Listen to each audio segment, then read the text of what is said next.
여러분 반갑습니다. 이런 귀한 시간에 2024년 현대교회 봄양육가정으로 나아가게 해주신 하나님께 먼저 영광과 찬송을 올려드립니다. 이 자리 가운데 함께 해주신 성도 여러분 환영하고 축복합니다. 재작년부터 형사학당의 일환으로 헌기 66건에 대한 강의를 진행하고 있는데 벌써 그 과정이 3년차를 맞이하게 되었습니다. 매번 느끼는 것이지만 하나님의 말씀을 함께 나누고 강의하는 것에는 항상 은혜가 있다는 것을 느낍니다. 그리고 그 은혜 가운데 가장 큰 부분은 하나님께서 어떤 분이신지를 말씀을 통해 아는 것과 그 하나님을 내가 더욱 믿고 의지하여 가까워지는 것에 있다는 생각이 듭니다.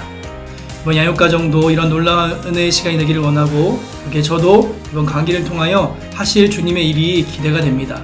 여러분들도 동일하게 그러시리라 믿으며 이번에도 주님 주시는 마음과 힘을 가지고 강의를 한번 시작해 보도록 하겠습니다. 저희가 이번 2024년 봄양육가정에 담을 내용의 책은 로마서, 디모데전후서, 디도서, 히브리서의 말씀입니다. 이 진행은 로마서 3주, 디모데전후서, 디도서, 히브리서를 각각 2주로 하여서 총 10주의 과정으로 나아가려고 합니다. 그래서 오늘부터 3주차까지는 로마서를 다루며 오늘은 로마서의 개론적인 부분을 나눠보려고 합니다. PPT를 보시면 익숙하실 텐데 저희가 항상 하는 신약 성경의 개요를 나타내고 있습니다. 전체 신약 성경을 보시면 이렇게 구성되어 있습니다. 그리고 이번에 보게 될 로마서, 디모데전후서, 디도서, 히브리서 모두는 서신서에 속하는 책들입니다. 서신서라 함은 쉽게 말해 편지글로서 특별히 이 책들은 대개 새로이 형성된 초대 기독교회 안에 생겨난 여러 가지 신앙적, 윤리적 문제들에 직면하였던 때에 사도들과 제자들이 교회 및 성도 등등의 수신자들에게 신앙적인 권고하기 위해 발송한 편지를 말합니다. 특별히 바울 서신의 또한 그 모든 부분이 신약의 거의 4분의 1을 차지하는 방대한 양의 서신서들입니다. 여기에 사도행전의 이야기까지 더해진다면 신약의 3분의 1을 차지하는 거의 신약을 볼 때 복음서 다음으로 가장 많이 등장하는 것이 바울과 그가 기록한 서신서들일 것입니다.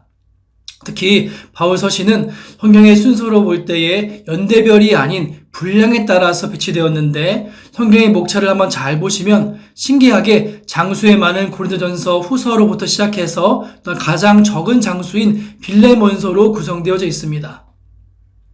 화면을 보시면 연도별로 바울 서신이 기록된 시기를 보여주는데 순서가 이렇게 진행됩니다. 이 시기에 대한 것은 이후에 로마서의 기록 시기를 다룰 때 좀 더 자세히 보도록 하겠습니다. 이제 로마서에 대한 이야기를 또한 해보려고 하는데요. 로마서는 성도분들이나 목회자분들에게 어려운 책으로 손꼽힙니다. 특히 성도분들에게 로마서가 어떻냐라고 이렇게 물어보면 빨리 지나가고 싶은 책이라고 말할 정도로 참 어려운 책이라는 것을 자주 듣습니다. 물론 다른 바울의 서신서보다 로마서가 문체나 서술 방식이 조금 복잡하고 난해한 부분이 없지 않아 있습니다. 하지만 이 로마서에는 너무나 중요한 신학성서의 전체 주제라고 할 수 있는 예수 그리스도의 복음에 대한 것을 설명하고 있으며 더욱이 구약과 신약을 관통하여 설명하는 즉 성경 전체를 아우르는 너무나도 중요한 책 중에 하나입니다. 하나님의 말씀 성경은 그 목적이 예수 그리스도를 통한 인간 구원의 역사와 원리를 각각 다양한 시점에서 관점에서 보여주는 하나님의 계시입니다. 그 중에서도 앞서 말씀드린 서신서는 신구약 성경의 최종부라 할 수 있는 부분으로 이처럼 구약에서 시작된 점진적으로 그려졌던 구원의 계시를 신약에서 가장 완성된 수준으로 그리고 가장 직설적으로 보여주고 있는 부분입니다. 그리고 로마서가 그 서두와 필두를 점하고 있습니다. 역사적으로 보면 로마서를 통해 삶이 변화된 믿음의 선배들이 참 많이 있습니다. 먼저 한 사람을 소개한다면 어거스틴인데요. 이는 초대교부 중 가장 위대한 교부 중 한 사람으로 평가받지만 그는 하나님을 영접하기 이전에 이방 철학과 이단인 만이교에 심취해 방탕한 삶, 성적으로 타락한 삶을 살았었습니다. 그런 그가 로마서를 읽고 삶이 변화됩니다. 특히 로마서 13장 13절에서 14절 가운데 있는 말씀 낮에와 같이 단정히 행하고 방탕하거나 술 취하지 말며 음란하거나 호색하지 말며 다투거나 시기하지 말고 오직 주 예수 그리스도를 옷 입고 정욕을 위하여 육신의 일을 도모하지 말라. 이 말씀을 보고 성적 욕망의 노예로부터 해방되는 신기한 일을 어거스틴은 겪습니다. 두 번째로 마틴 루터인데요. 루터는 16세기 종교개혁의 주도적인 역할을 한 인물로 기독교뿐만 아니라 서구 문명의 중추적인 역할을 한 인물로 평가받습니다. 근데 루터가 어렸을 때의 그 삶을 보면 18세 때에 경험한 동급생의 죽음과 벼락의 공포, 여러 삶의 모습을 체험한 후 그의 계속적인 질문은 죄의 용서와 이후에 있을 심판에 대한 확신에 대해서 골몰하게 됩니다. 그리고 그러한 극심한 양심의 고통과 죄책감 가운데 있을 때에 로마서 1장 17절 복음에는 하나님의 의가 나타나서 믿음으로 믿음에 이르게 하나니 기록된 바 오직 의인은 믿음으로 말미암아 살리라 함과 같으니라. 이 말씀이 루터의 가심에 박히면서 구원의 확신, 즉 은혜와 전적인 자비는 하나님께서 믿음을 통해 의롭게 하심으로 가능하게 하신다는 것, 즉 구원은 오직 예수 그리스도를 믿는 것을 통해 이루어진다라는 것을 알게 됩니다. 그러한 결론에 도달하게 됩니다. 그리고 이러한 진리에 대한 깨우침은 루터의 종교개혁까지 이어져서 영적으로 어두워졌던 유럽의 상황 가운데 은혜와 진리의 빛을 비추는 사명으로 사용되게 됩니다. 그래서 아시는 것처럼 가톨릭 면죄부의 부정적인 판매에 대해 반대하는 95개조 방방문을 비텐베르크 성교회 청문에 내걸어서 유럽 종교개혁의 도화선을 긋는 데에 일조하게 됩니다. 이처럼 로마서는 가장 중요한 하나님의 복음이 잘 정리되어진 책이며 특별히 구약과 신약을 이어주는 다리와 같은 역할을 하는 성경이다라고 설명드릴 수 있겠습니다. 그래서 로마서는 그리스도 안에 성취되는 구원을 명백히 밝히려는 논리적이고 교훈적이며 설교체적인 서신서입니다. 그래서 로마서의 기록 목적은 오직 하나, 직접적으로는 로마에 있는 교회와 성도들에게 예수 그리스도의 복음을 전하고 정리하게 돕는 것이요, 그 복음의 변화의 바람이 현재로까지 저에게까지 불어오고 있습니다. 이제 로마서의 배경으로 로마서가 쓰여진 기록 시기에 대해 살펴보면 로마서는 사도 바울 3차 전도여행이 끝나갈 무렵인 AD 55년, 56년에 고린도에서 로마 제국의 수도인 로마에 있는 성도들에게 보낸 서신입니다. 특히 로마에 있던 성도들은 타 교회 성도들과 다른 특징이 있었는데 오순절의 이적을 목도하고 돌아간 디아스포라 유대인들에 의해 설립되어 다수의 이방인들과 소수의 유대인들로 구성된 로마 교회의 성도들이었습니다. 즉 여러 교회 중에 초대교회 초기에 생겨난 교회였고 바울이 세운 교회가 아니었습니다. 특별히 사도행전 19장 21절에 보시면 이 일이 있은 후에 바울이 마게도냐와 아가야를 거쳐 예루살렘에 가기로 작정하여되 내가 거기 갔다가 후에 로마도 보아야 하리라 하고라고 바울이 말했습니다. 이 말씀을 볼 때 바울은 로마서를 집필하면서 앞으로 있을 로마 설교를 내다보는 말을 하는데 로마서에 자주 등장하는 부분이 로마에 있는 성도들에게 문안하게 열한다라는, 방문하게 열한다라는 말을 자주 볼 수 있습니다. 이제 이런 기록 시기와 수신자의 배경을 가지고 있는 로마서의 구조를 한번 살펴보면 로마서의 내용 구조는 도입부와 정결부를 포함하고 있는 하나의 신앙적인 소논문형의 형식을 띠고 있습니다. 특히 로마서는 두 영역으로 살펴볼 수 있는데 크게는 1장부터 11장까지의 복음의 교리적인 부분입니다. 간략하게 좀 설명을 드리면 도입부의 1장 1절부터 17절은 사도 바울의 자기소개와 인사, 복음의 기본사항 요약, 로마 성도에 대한 감사와 기도, 로마를 방문하고자 하는 계획과 동기 및 복음의 핵심인 이 신득이 원리, 곧 구원의 방편으로 제시된 하나님의 의에 대해서 제시합니다. 이 로마서의 핵심 원리 중 하나인 이신득이, 다른 말로 이신칙이라는 말이 있는데요. 말 그대로 믿음으로 의에 이른다라는 말입니다. 이 앞에 나온 루터의 마음을 울린 그 부분, 구원은 오직 믿음으로 가능하다라는 그 메시지인 것입니다.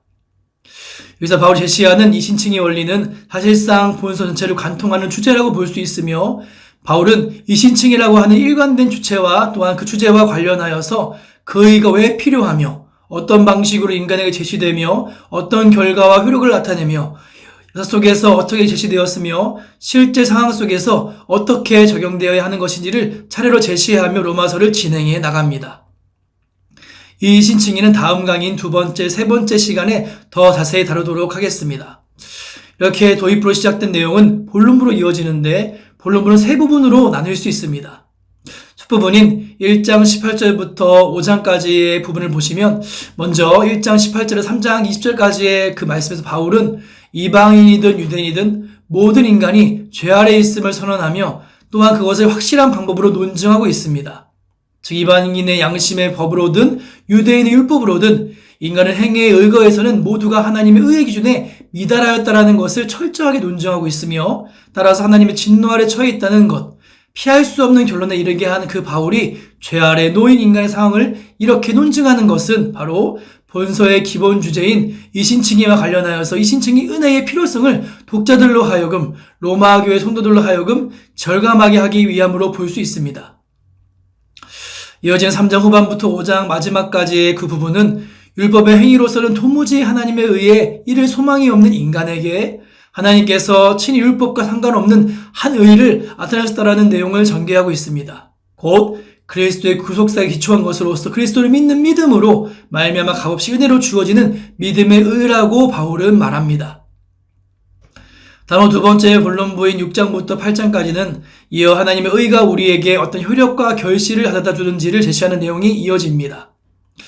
달리 말하면 칭의 이후 성도의 성함인 최후의 승리에 관한 내용이다라고 말할 수 있습니다.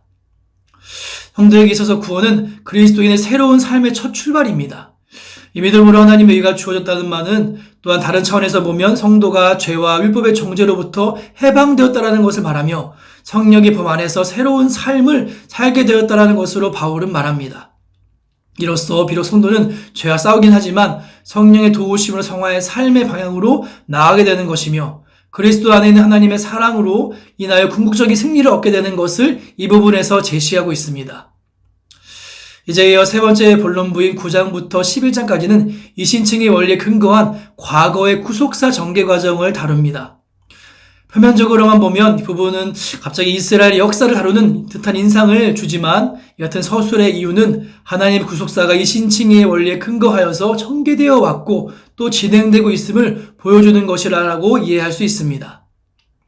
여기서 바울은 이스라엘의 과거와 현재 미래 및 이 과정에서 이루어지고 있는 이방인들의 구원이라는 구속사의 대파노라마를 제시하면서 전 인류의 구원 역사는 철저히 하나님의 주권과 긍휼에 근거한 역사임을 강조하고 있습니다. 즉 유대인이든 이방인이든 모두 불순종의 상태에서 하나님의 주권의 택하심과 긍휼에 의해 구원을 얻게 된다면 인간은 그러한 하나님의 구원의 방법에 대해 아무런 의의를 제기할 수 없으며 불의한 인간에게 의를 주시는 하나님의 의의 정당성을 인정할 수밖에 없다는 말입니다. 이렇게 1장부터 11장까지가 교리에 대한 설명이었다면 이제 12장부터 마지막 15장까지는 또 하나 로마서의 다른 줄기인 적용과 권면의 부분으로 이어집니다. 여기는 믿음으로 얻어진 의가 구원받은 성도들의 실제적인 삶을 통해 실천되고 적용되어야 함을 제시하고 있는 부분으로 생각에 만일 이 로마서에서 이 부분이 없었다면 로마서는 자칫 딱딱한 교리서가 될 우려가 있었으나 이 부분을 통해 교리와 실천의 적절한 균형이 이루어지고 있음을 알 수 있습니다. 이 적용 파트는 다시 두 개의 단락으로 나뉘어볼 수 있는데 먼저 12장에서 13장의 내용을 보시면 성도의 생활 속에서 의가 어떻게 실천되어야 하는지를 말하면서 기독교 윤리의 기초라 할 수 있는 하나님께 대한 자세로부터 출발해서 성도가 교회, 사회, 국가, 이웃관계 속에서 그리고 종말의 시대 속에서 어떤 자세로 살아가야 하는지를 차례로 제시하고 있습니다. 또한 두 번째 단락인 14장에서 15장까지는 로마 교회 내 실질적인 문제인 음식과 절기 문제를 중심으로 성도들이 그리스도 안에서 성도로 서로를 용납하고 사랑에 기초하여 자유를 적용하도록 권면하는 내용을 다루고 있습니다. 그리고 마지막 16장은 결론으로 로마 방문 계획의 통보 및 기도 요청, 마지막 권면으로서의 거짓 교사들에 대한 경계, 그리고 바울 및 바울 소격자들의 로마 성도들에 대한 개별 인사와 송영으로 본서 전체를 마무리하고 있습니다. 오늘 하기 어떠셨는지요? 이렇게 오늘은 로마서에 대해서 개론적인 설명을 드렸습니다. 다음번부터는 좀 더 자세하게 성경의 장의 순서대로 로마서에 대해서 더 심도 있게 다루는 강의로 진행하도록 하겠습니다. 아무쪼록 쌀쌀한 날씨 가운데 건강 조심하시고 주 안에서 승리하시는 성도분들 되시기를 소망합니다. 다음 주에 뵙겠습니다. 감사합니다.